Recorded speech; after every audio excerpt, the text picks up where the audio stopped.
Both poverty and riches are the offspring of thought. Chapter 2. Thoughts are things. The man who thought his way into partnership with Thomas A. Edison. Truly, thoughts are things, and powerful things, when they are mixed with definiteness of purpose, persistence, and a burning desire for their translation into riches or other material objects. Some years ago, Edwin C. Barnes discovered how true it is that you really can think and grow rich. His discovery did not come about at one sitting. It came little by little, beginning with a burning desire to become a business associate of the great Thomas Edison. One of the chief characteristics of Barnes' desire was that it was definite. He wanted to work with Edison, not for him. Pay close attention to the story of how he turned his desire into reality, and you'll have a better understanding of the principles that lead to riches. When this desire, or this thought, first flashed into his mind, he was in no position to act upon it. Two problems stood in his way.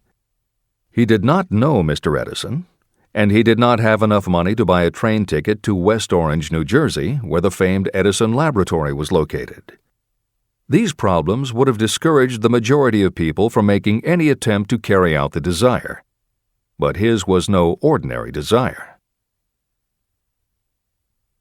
The Inventor and the Tramp. Edwin C. Barnes presented himself at Mr. Edison's laboratory and announced that he had come to go into business with the inventor.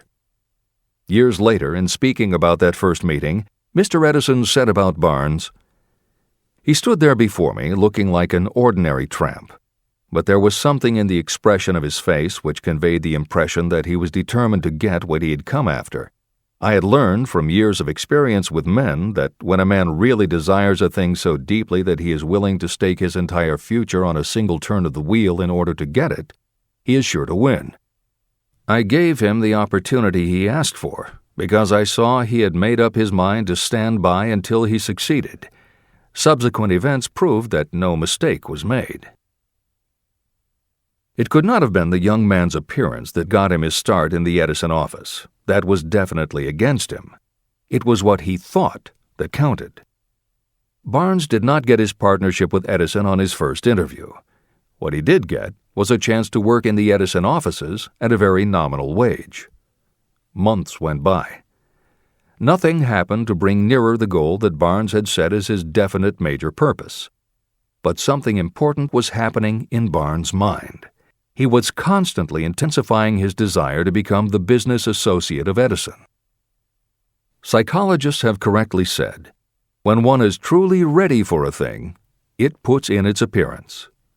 Barnes was ready for a business association with Edison, and he was determined to remain ready until he got what he was seeking.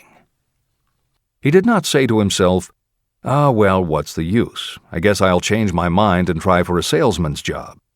But he did say, I came here to go into business with Edison, and I'll accomplish my goal if it takes the remainder of my life. He meant it. What a different story people would tell if only they would adopt a definite purpose and stand by that purpose until it had time to become an all-consuming obsession. Maybe young Barnes did not know it at the time, but his bulldog determination and his persistence in focusing on a single desire was destined to mow down all opposition and bring him the opportunity he was seeking. When the opportunity came, it appeared in a different form and from a different direction than Barnes had expected. That is one of the tricks of opportunity. It has a sly habit of slipping in by the back door, and often it comes disguised in the form of misfortune or temporary defeat. Perhaps this is why so many people fail to recognize opportunity. Mr. Edison had just perfected a new device, known at that time as the Edison dictating machine. His salesmen were not enthusiastic about the machine. They did not believe it could be sold without great effort. Barnes saw his opportunity. It had crawled in quietly, hidden in a queer-looking machine that interested no one but Barnes and the inventor. Barnes knew he could sell the Edison dictating machine, and he told Edison so. Edison decided to give him his chance. and Barnes did sell the machine. In fact, he sold it so successfully that Edison gave him a contract to distribute and market it all over the nation. Out of that business association, Barnes made himself rich in money, but he did something infinitely greater. He proved that you really can think and grow rich. How much actual cash that original desire of Barnes was worth to him, I have no way of knowing. Perhaps it brought him $2 or $3 million. Editor's comment: $3 million in the early years of the 20th century would be comparable to more than $50 million in terms of buying power at the beginning of the 21st century. This is the end of the editor's comment.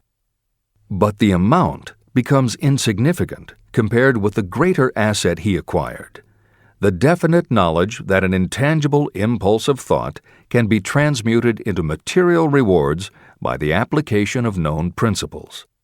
Barnes literally thought himself into a partnership with the great Edison. He thought himself into a fortune. He had nothing to start with except knowing what he wanted and the determination to stand by that desire until he realized it.